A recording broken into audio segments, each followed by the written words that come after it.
aussi les endroits de la planète où sévissent les volcans et les tremblements de terre.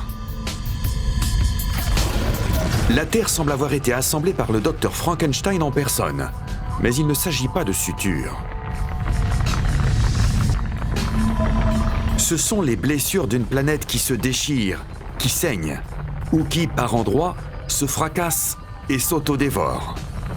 C'est au niveau de ces coutures que se produisent l'immense majorité des tremblements de terre et des éruptions volcaniques.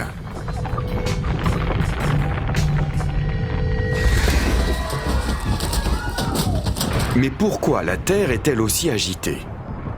Qu'est-ce qui fait trembler la Terre si violemment, fait exploser les volcans de manière aussi meurtrière et fait grimper les chaînes montagneuses à des hauteurs aussi vertigineuses? La réponse?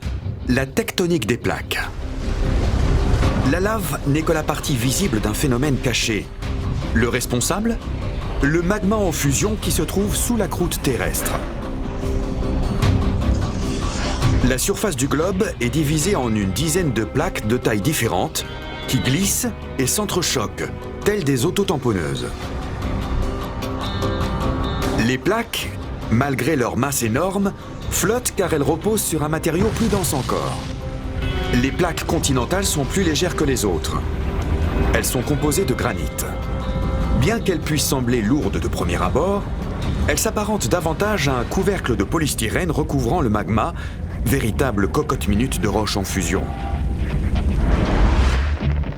Les délimitations entre les plaques tectoniques sont bien souvent invisibles à l'œil nu, cachées sous les océans.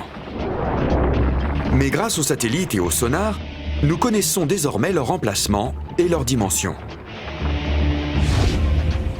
En vidant les océans, nous découvrons une longue dorsale où la Terre se déchire et donne naissance à certaines des montagnes les plus hautes de la planète. Les plaques entrent en collision, s'éloignent et glissent les unes contre les autres. Le magma jaillit afin de combler le vide, formant ainsi une nouvelle croûte.